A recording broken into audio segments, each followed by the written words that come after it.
함께 56장 부르면서 예배를 준비하겠습니다.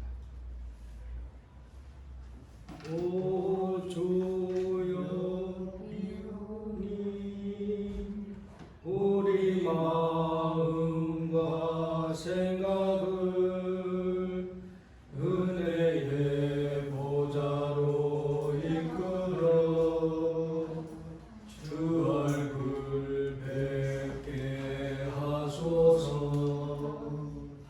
우리의 생활의 변화를 심령의 활력을 주소서. 주의 앞에 성도들 다 함께 이 순간 기도하게 하소서. 아멘. 21장 참여 보겠습니다. 참여 후에 김파 집사님께서 예배 시간을 위하여 기도드리겠습니다. 성도여 찬양해 할렐루야 아멘. 주님께 찬양해 할렐루야 아멘. 주 보좌 앞에서 다 마음을 합하여 그네 찬양해 할렐루야 아멘. 머리를 들어라 할렐루야 아멘. 은혜가 충만해 할렐루야 아멘. 우리를 인도한 친구가 되신 주 그 사랑 찬양해 할렐루야 아멘. 주님을 찬양해 할렐루야 아멘. 생명을 주셨네 할렐루야 아멘. 찬란한 집에서 주 함께 살면서 영원히 찬양해 할렐루야 아멘. 함께 기도하겠습니다. 하늘에 계신 우리들의 하나님 아버지, 오늘도 생일을 허락하시고 주님을 허락한 성전에 와서 주를 찬송하고 또 주를 예배하며 주의 말씀을 듣고 또 삶에서 그 말씀을 표현하기를 원하오니 주님께서 인도해 주신 은혜를 인하여 감사합니다.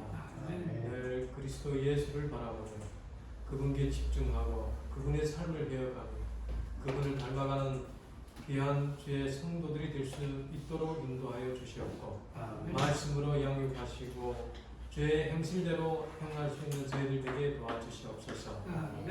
오늘도 주의 말씀을 대언할 주의 종의 입술을 주님께서 주관하시고 거룩하신 성령께서 함께 하셔서 예수 그리스도가 높아지는 귀한 시간이 되게 축복하여 주시기를 바라면서 모든 말씀 예수님 이름으로 기도드렸사옵나이다. 아멘.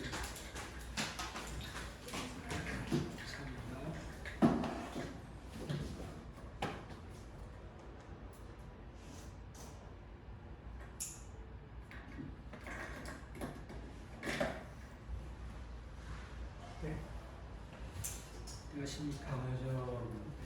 때는 시기를 우리가 시대 소망에 있는 말씀을 계속해서 살피시면서 오늘 말씀 속에서 예수님의 참된 믿음과 그분의 생전에 대해서 함께 생각을 해보겠습니다.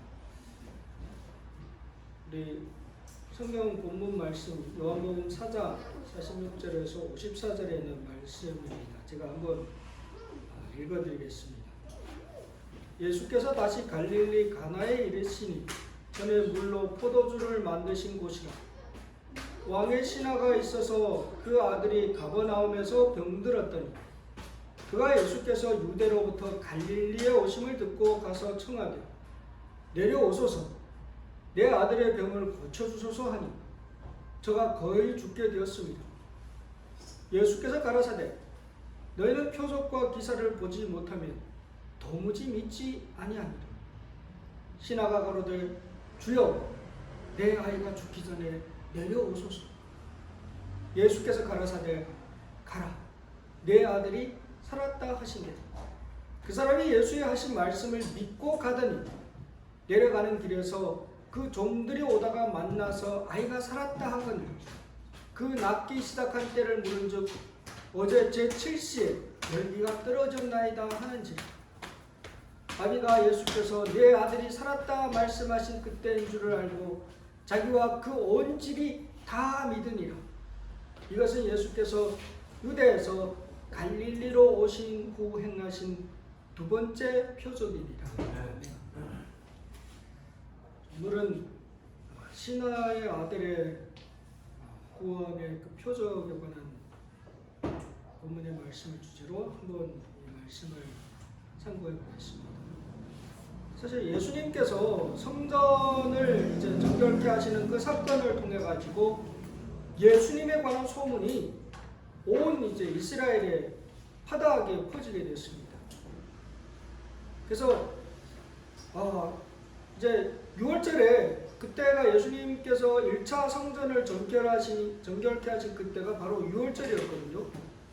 6월절은 우리가 다 알다시피 이스라엘의 온 남자들이 다 예루살렘에 모여서 하나님의 성전에 모여서 1년에 3번 하나님 앞에 나오라는 그 말씀을 쫓아 모임을 가지는 그런 절기가 바로 6월절이었기 때문에 그때 예수님께서 성전을 정결케 했던 그런 소문들이 온 이스라엘에 급속하게 그냥 금방 퍼진 거예요.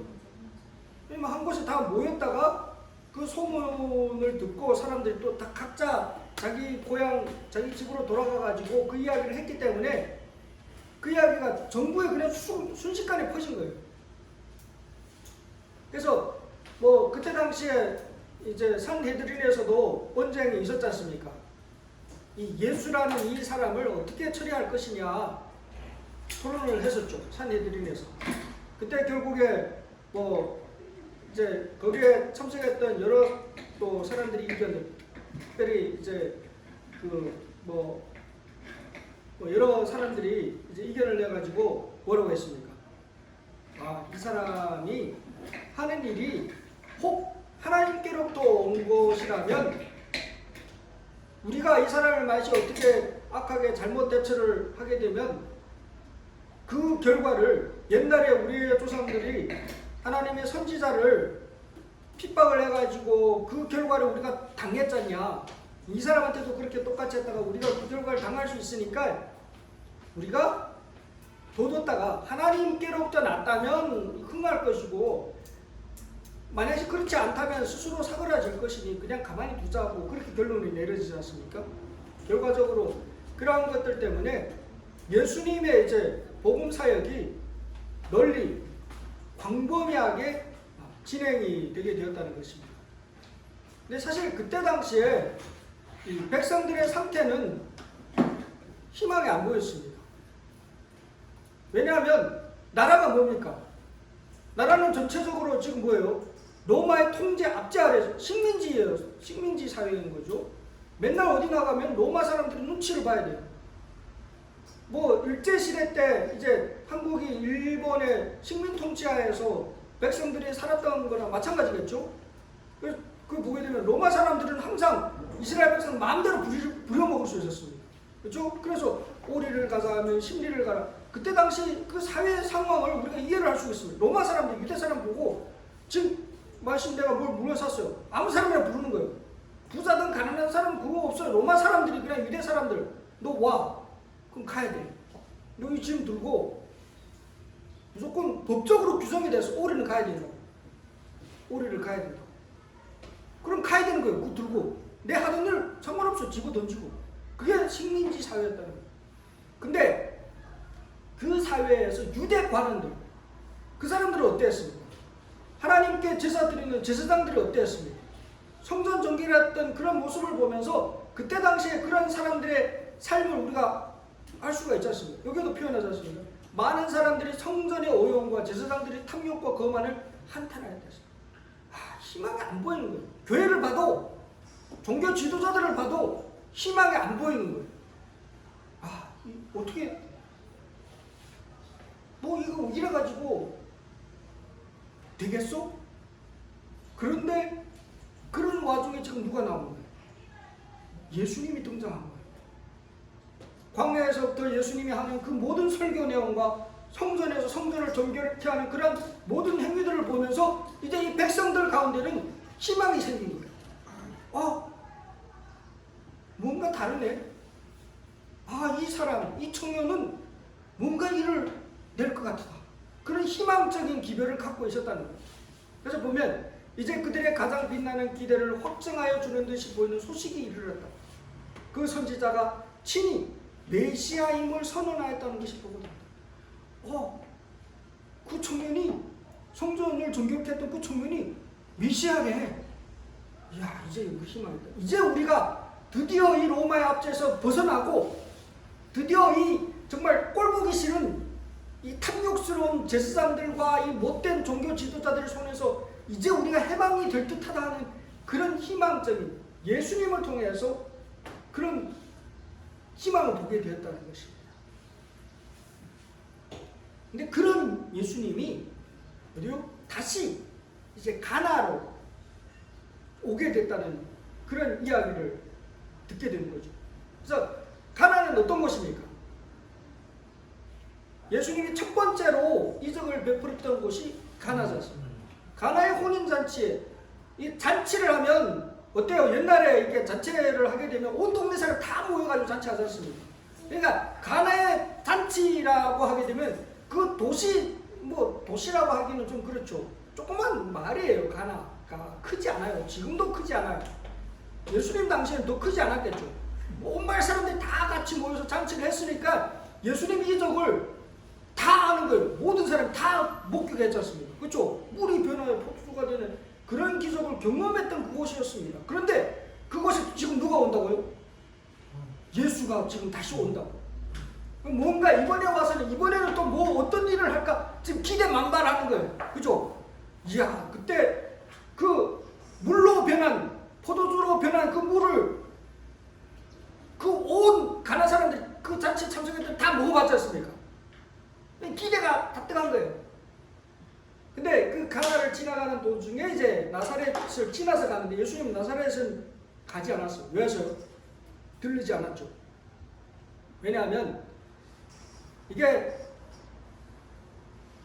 그 성경에도 선지자는 자기 고향에서는 존중을 받지 않는다고 그랬지 않습니까? 그러니까 이게 동네 사람들은 뭐예요? 예수님의 어린 시절을 다 지켜봤지 않습니까?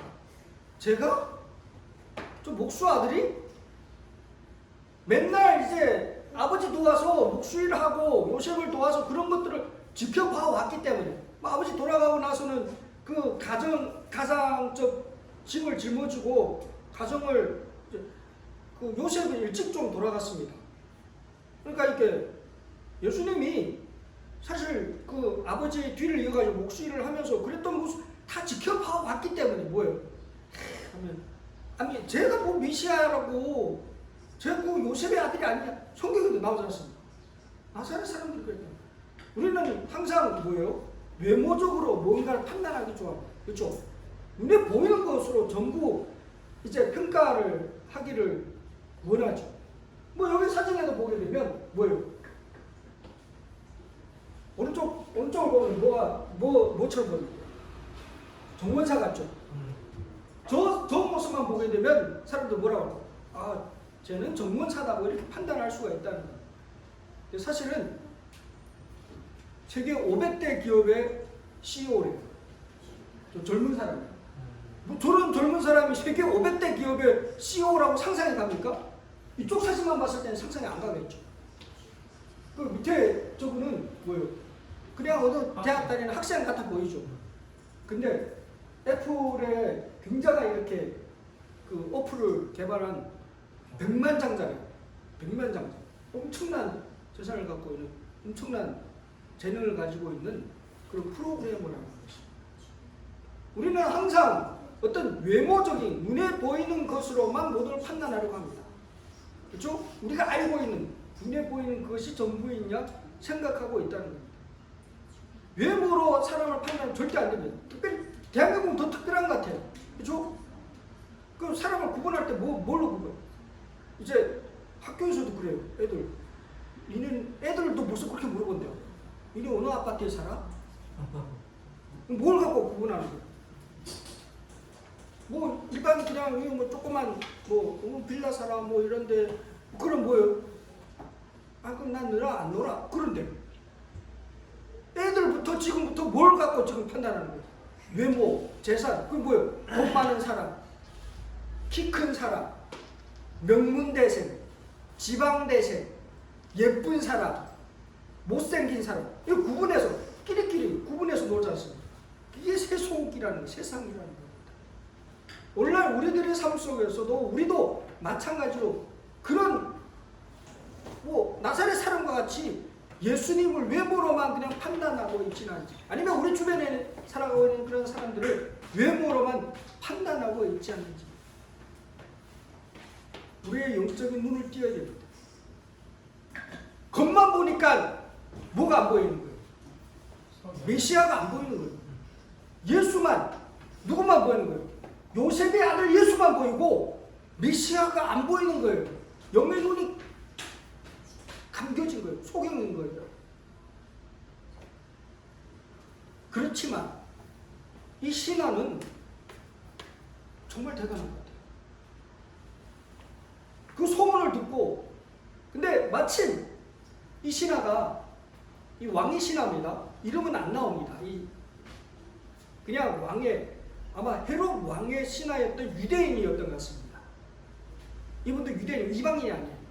근데 왕이 신하인데 소문을 들은 거예요. 이미 예수님에 관한 소문이 파닥에 퍼졌지 않습니까? 이 신하도 소문을 들었어요. 근데 마침 뭐예요? 아들이 아픈 거예요. 연희신의 이게 신의 소망에 표현하듯이 이 군관의 아들은 불치의 병인 듯이 보이는 질병으로 고통을 받고 있었다고 이렇게 표현하고 있습니다. 불치병이에요. 불치병이 걸리면 어떻게 해요? 희망이 없는 의사들도 이미 이 아이가 죽을 것이라고 판정을 지은 거예요. 끝난 거예요. 그런데 예수님에 관한 소문을 들은 거예요. 이 아버지의 마음에는 희망이 생겼습니다. 그에게 가면 그분의 도움을 받으면 무언가 이 아들이 살아날 수 있을 것 같은 믿음이 생겨난 겁니다. 사실 어때요? 자녀들이 병이 걸리나 아니면 우리 랄성장로님은 더 경험을 우리 성인이 이제 암에 걸려 있을 때 뭐예요? 주변에 소문에 굉장히 우왕좌왕하지 않습니까? 야, 그 무슨 어떤 뭘 먹으면 뭘 달여 먹으면 어느 나무 뿌리 달여 먹으면 야, 이 암이 치료됐다고 좋다더라. 그럼 어때요? 오, 그래 하고 그걸 또 그죠? 이것저것 안 해본 거 지푸라기라도 잡고 싶은 마음으로 뭐든지 다 하고자 하는 게 결국 이게 불치병 환자들의 그런 마음이 아니겠습니까? 이 아버지도 그런 거예요. 근데 지금 예수님에 관한 소문을 들은 거예요.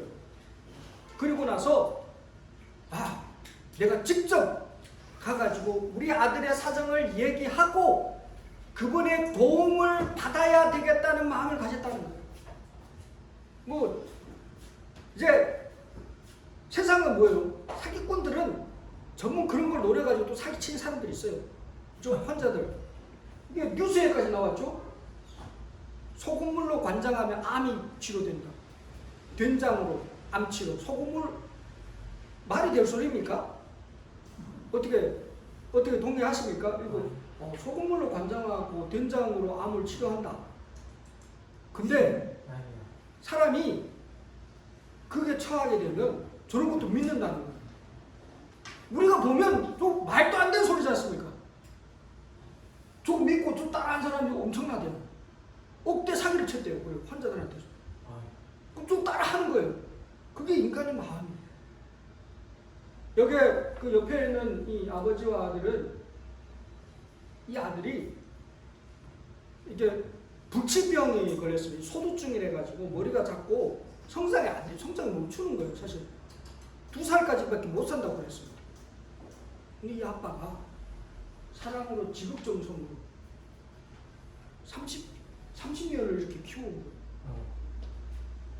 대단하죠? 이 아빠의 사랑은 정말 모든 걸 초월하는 것 같습니다. 이분은 자기의 30년이 이제 아들이 태어나고 난 다음부터 자신의 인생을 이제 자기 자신의 인생이 아니라 누구의 인생으로? 아들의 인생으로 산 거예요. 자기의 삶은 없어요. 이런 아들이니까 하루라도 잠깐이라도 눈을 떼면 될까요? 정말 24시간 아들과 함께 있으면서 아들이 원하는 것, 아들이 즐기는 것, 모든 것은 아들에게 초점을 맞춰가지고 그렇게 살았다는 거예요. 그게 아버지의 마음입니다. 이 신하의 마음이 어떨까요? 그런 마음이었다는 거예요. 한 달이내 여러분, 왕의 신하가 어느 정도 체면도 있습니다. 그렇죠? 체면 따위가 없습니다. 아들이 죽게 생겼는데 체면이 어디 있습니까? 그대로 이 신하는 누구한테 가고? 예수님께 나갔다. 근데 그때의 예수님은 인기가 지금 올라갈 때예요. 예수님이 어디에 갔다는 소문만 나면 어떻게 됐을까요? 사람들 우악 몰려다녔죠. 혹시 뭐 요즘 코로나 시절이래 가지고 그렇게 많지 않죠. 옛날 연예인들 막 이렇게 아주 유명한 연예인들이 보면 보셨습니까? 공항에서 막 팬들이 막 소리치고 그런 거 혹시 본 적이 있습니까? 제가 옛날에 처음에 한국에 왔을 때 여기 그 여의도 거기를 이렇게 가는데 KBS 앞에 뭐 애들 뭐 사람들 막 모여서 줄 서가지고 막 있더라고요. 저 사람 왜 줄 서 있지? 이 생각을 보니까 연예인이 온 거예요. 그럼 그때 당시에 유명한 이렇게 그룹 노래하는 뭐 장난 에워싸고 막 거기 그 뭐예요? 그 호위하는 사람들 있잖아요. 그 뭐라고 하나요? 그 사람들 막 이렇게 뭐 오지 못하는 막 예수님의 인기는 그때 당시에 그 못지않은 인기였어요. 유대에서 여러 이적들을 많이 베풀면서 사람들이 엄청나게 모여 달렸다는 거예요. 가나에 예수님이 오셨다는 소문을 듣고 이미 거기에 사람들이 모인 거예요. 근데 이 왕의 신하가 어떻게 합니까? 그는 예수를 둘러싼 군중을 뚫고 예수 앞에 나아가는 거예요. 예수께 나아가기 위해서는 어떤 노력이 또 필요하기도 합니다. 우리가 하나님 앞에 나아가기 위해서 예수님 그분을 만나기 위해서는 뭔가 해야 되는 것입니다. 가만히 앉아서 그분이 찾아오기만을 기다려가지고 그분을 만난다? 아니에요. 가끔 우리가 어떤 피타는 노력을 거쳐서 그분을 만나야 할 때도 있다는 것입니다. 근데 예수님 딱 봤을 때 설마? 여기 신의 소망을 보게 되면 그의 믿음은 먼지 묻고 여행으로 헤어진 평범한 옷을 입은 사람을 보았을 때 흔들렸다 했습니다. 지금 예수님 앞에 여기 나오기까지의 이분의 믿음은 어땠을까요? 절정했습니다. 믿음이 없이 올 수 있습니까? 이 자리에? 못 오는 거예요. 정말 확신을 갖고 그분은 정말 우리 아들을 내 아들을 고쳐줄 수 있는 분이에요. 그래서 용기를 내가지고 왔는데 와서 보는 순간 어떻게 됐어요? 정말 이분이 그분일까? 흔들렸다고 그랬습니다. 그렇지만 누가요? 아들이에요. 이미 사망 선고가 되어 있습니다. 다른 길은 없습니다. 그래 이분이다. 그는 이 사람이 과연 자기가 간구하러 온 그 일을 행할 수 있을까 의심하였다. 그러나 예수와 마주하여 자기의 용무를 말하고 자기 집에 자기와 함께 가시기를 구주께 간청하리라. 그러나가 중요합니다. 우리의 눈이 눈에 보이는 것이 마음에 안 들 수 있습니다. 내 믿음이 흔들릴 수 있습니다. 하지만 예수께 간청하는 그 행동은 멈추지 마시기 바랍니다. 아멘. 그분께 나아갔으면 그분께 구하십시오. 아멘. 예수께서는 아십니다. 우리가 기도하기 전에 이 사람이 그게 오는 순간부터 예수님을 아셨습니다. 군중을 뚫고 나올 때도 아셨습니다. 그리고 이 사람이 믿음이 흔들리는 그것도 예수님은 아셨습니다. 예수께서는 그의 슬픔을 알고 계셨습니다. 여기에 표현했죠. 그 군관이 자기 집에서 떠나오기 전에 구주께서는 그의 고통을 이미 보셨던 것이다. 그 아버지의 마음을 예수님은 아십니다. 우리들의 마음, 오늘날 우리들의 삶에 우리들의 마음 가장 확실하게 아시는 분은 예수 그리스도십니다. 혹 마음에 무거운 짐을 지고 오늘도 이 안식일에 하나님 전에 나오셨습니까? 하나님은 우리의 아픔을 다 아십니다. 그걸 갖고 주님께 나아가 간청하십시오. 그분께서 이미 보시고 들어주실 것입니다. 예수께서는 뭐라고 하십니까? 너희가 표적과 기사를 보지 못하면 도무지 믿지 아니하리라. 예수님께서 그 사람의 마음의 믿음의 조건을 보신 거예요. 이 사람의 믿음도 결국 뭐예요? 예수님께서 이제 뭔가 내 아들을 어떻게 좀 기적을 베풀어 살려주시면 내가 더 확실하게 믿겠습니다. 그런 믿음을 갖고 지금 나온 거예요. 그렇지만 예수님께서는 그런 믿음도 받아주십니다. 예수께서는 그 아버지의 마음속에 당신에 대한 조건적인 믿음이 있음을 또한 아셨다. 그는 자기의 간운이 허락되지 않으면 예수를 메시아로 받아들이지 않을 작정이었다 했습니다. 이 오늘날 우리들의 믿음의 모습이 아닙니까? 우리가 예수 믿는 것 어떤 조건을 내밀지 않습니까? 예수님 이거 해주십시오. 그러면 제가 더 확실하게 정말 웃기는 일이 아니겠습니까? 이 아버지의 믿음 속에서 어쩌면 오늘날 우리들의 모습을 보는 것입니다. 그럼에도 불구하고 예수님께서는 어떻게 해요? 수용하고 받아주신다.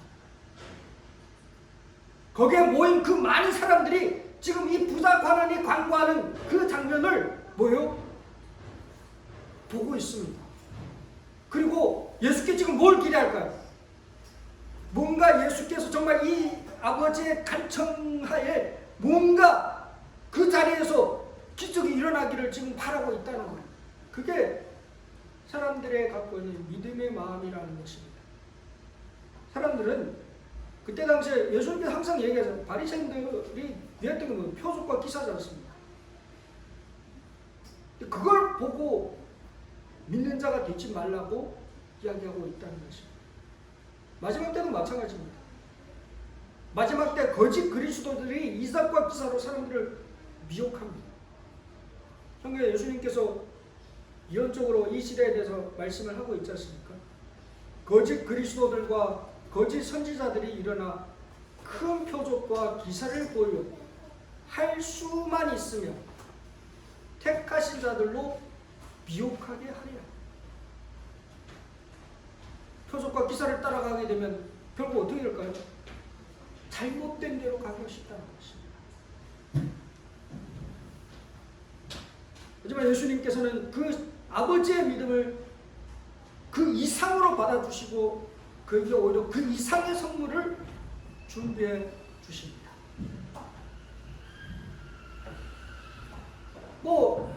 전반적인 흐름을 보게 될 때 이 신화는 어느 정도 믿음을 갖고 나온 것이었지 않습니까?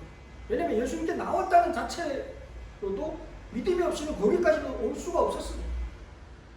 하지만 예수님께서는 그 이상으로 그에게 더 큰 선물을 준비해 주셨습니다. 예수께서는 그 아이만 고쳐줄 뿐만 아니라 이 사건을 통하여 그 군관 전 가족을 구원하는 놀라운 역사를 일으켰다는 것입니다. 결국 이 신하의 이 아들이 나음을 잇는 이 사건을 통하여 가버나움이 예수님 당시의 선교센터가 되었습니다. 사실 예수님의 선교에 여러 지역들이 있었지 않습니까? 예수님의 주 선교지가 갈릴리 지역, 그리고 유대, 가버나움 이렇게 나뉘어져 있었는데 그 중에서 가버나움이 예수님의 선교에 있어서 예수님 당시 3년 반 동안에 핵심 센터 역할을 했습니다. 가장 선교가 활성화되었던 지역이 가버나움이었는데 이 신하의 가족의 이 사건을 통해 가지고 그 집이 선교의 센터가 된 거예요. 하나님께서는 이런 놀라운 역사를 이 사건을 통해 가지고 이루게 되는 것을 보게 됩니다. 사실 정말 이 아버지가 예수님께 나아가서 간청할 때 그 마음은 어찌 보면 야곱과 같은 그런 마음이었습니다. 그래서 이 신의 소망 198쪽의 표현과 같이 그는 자기가 모든 생각을 통찰하시며 모든 것을 능히하실 수 있는 분 앞에 나와 있다는 것을 알았다. 그는 괴로워하는 탄원으로 주여 내 아이가 죽기 전에 내려오소서라고 부르짖었다. 그의 믿음은 마치 야곱이 천사와 씨름하면서 당신이 내게 축복하지 아니하면 가게 하지 아니하겠나이고 외쳤던 때와 같이 그리스도를 굳게 붙들었다 했습니다. 여러분 야곱의 마음이 어떤 마음이었을까요? 여러분 야곱이 다시 고향으로 돌아갈 때 홀몸이었습니까? 떠날 때는 혼자였는데 21년 후 다시 고향으로 돌아갈 때 야곱은 자식들 11명의 자식 뭐 엄청난 재산 뭐 종들 한 무리였지 않습니까? 그런 마음으로 돌아갔는데 지금 어떤 소문이 들려오는 거예요? 형이 지금 혼자 오는 게 아니고 자기 같이 400명이나 들고 마주 온다는 그런 소식을 들었습니다. 뭐가 생각났을까요? 과거에 형을 사기쳐가지고 장자권을 빼앗고 형이 자기를 죽이려 했던 그런 어쨌든 뭐 이런 사건이 되면 닥치게 되면 어때요? 사람이 나쁜 것만 계속 생각하지 않습니까? 그 마음이 어떨까요? 잠이 올까요? 안 오는 거예요. 딱 이제 약복강을 건너면 저쪽 이제 가나안 땅이에요. 내일은 이제 형을 만나는 거예요. 그 강가에서 그럼 잠을 잘 수가 없는 거예요. 그러니까 그 천사와 정말 죽기 살기로 그러니까 당신이 축복하지 아니하면 네가 놓지 않겠나 하고 그게 이 신하의 마음이었다는 것입니다. 주여 내 아이가 죽기 전에 내려오소서. 저랑 같이 목을 갑시다. 당신이 아니면 뭔가 이제 길이 없습니다 하고 간청하는 거 야곱의 마음이라는 거. 그 아버지의 믿음은 바로 응답을 받았습니다. 예수께서 뭐라고 하십니까? 가라, 네 아들이 살았다. 야, 근데 이 신하가 정말 대단한 믿음이 아닙니까? 여러분이라면 어떻게 하실 것 같습니까? 가라, 네 아들이 살았다. 아니 주님 저랑 같이 좀 내려가가지고 뭔가 그래도 손이라도 얹고 좀 기도도 하고 그렇게 해줘야 되지 않겠습니다 하고 생각할 수도 있지 않습니까? 근데 뭐예요? 예수님께서 가라, 네 아들이 살아났다. 근데 이 신하가 한 행동이 더 대박이랍니다. 뭐예요? 즐거운 마음으로 갔다. 그 모든 걱정, 아들에 대한 염려와 걱정 그 순간에 사라졌다는 거예요. 이게 믿음입니다. 하나님의 말씀을 단순하게 믿고 그것이 이루어졌다고 받아들이는 게 그게 믿음인 것입니다. 여기에 표현하고 있죠. 그는 자기의 아들이 나으리라는 것을 믿었을 뿐만 아니라 강한 확신을 가지고 그리스도께서 구속주가 되심을 믿었다 했습니다. 이거예요.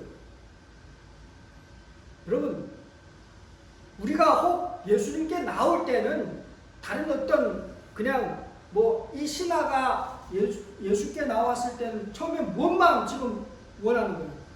아들이 치유받기만을 원해서 나올 수 있습니다. 오늘날도 우리가 마찬가지로 예수님께 나올 때 우리가 그냥 나 좀 예수 믿고 좀 편하게 살았으면 좋겠다. 뭐 잘 살았으면 좋겠다. 병이 나았으면 그런 믿음만을 갖고 나올 수 있습니다. 네. 그렇지만 예수 그리스도와의 만남을 통해서 그는 뭘 믿은 거예요? 그분이 그리스도께서 구속주가 메시아이심을 믿었다는 것입니다. 궁극적인 믿음은 우리의 삶 가운데 예수 그리스도를 단지 치유자로 우리가 믿고 찾느냐 아니면 그분을 우리의 메시아, 우리의 구속주로 믿느냐 그 차이라는 것입니다. 정말 이 신화와 같이 우리의 삶 가운데 예수 그리스도를 메시아로 확신하게 되시기 바랍니다. 그러면 평화가 옵니다. 메시아가 예수 그리스도가 메시아신데 마음에 걱정할 게 있겠습니까? 신하는 편한 마음으로 내려갔습니다. 갈 때 마음이 어땠을까요? 날아갈 것 같겠죠. 근데 바로 갔습니까 집에? 안 갔어요.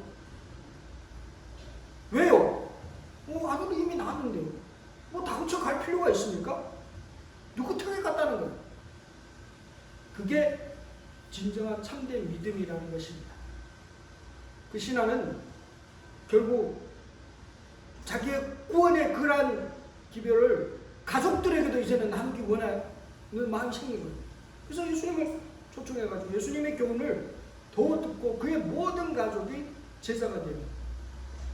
그래서 결국에는 가버나움에 그리스도의 교회가 제일 첫 교회죠. 가버나움에 첫 가정 집회소였고 그것이 교회는 가버나움에 첫 교회가 됩니다. 그런 놀라운 역사가 이렇게 만들어졌다는 것입니다. 결국 한 아버지의 믿음이 아들을 구원했을 뿐만 아니라 그 온 가족이 예수 그리스도를 개인의 구주로 받아들이게 되는 그런 놀라운 역사가 일어나게 되었고 궁극적으로 또 가버나움에 첫 교회가 세워지는 그런 놀라운 역사가 만들어졌다는 것입니다. 하나님께서 오늘날 우리에게 원하시는 믿음이 있습니다.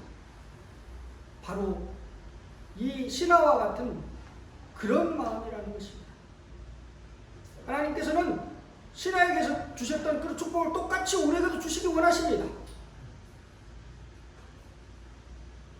여기에 표현과 같이 우리가 세상의 유익에 대한 욕망으로 말미암아 예수를 구하게 되는 때가 종종 있습니다. 신하와 똑같은 마음이죠. 그렇지만 우리의 요구를 수락하시는 여부에 우리는 그리스도의 사랑에 대한 우리의 신뢰를 건다. 구주께서는 우리가 구하는 것 이상으로 큰 축복을 우리에게 주시기를 원하신다. 오늘도 예수님 기다리고 계십니다. 우리가 그분께 나아가서 우리가 할 건 뭘까요? 맡기는 겁니다. 믿음은 온전히 맡기는 겁니다. 신하는 뭐예요? 신하가 아들을 위해서 아들이 치료되는 데에 있어서 신하가 한 게 있습니까? 없어요. 맡겼습니다. 그리고 믿었어요. 그러니까 결과는 이루어졌다는 것입니다. 우리의 삶 걱정하고 계십니까?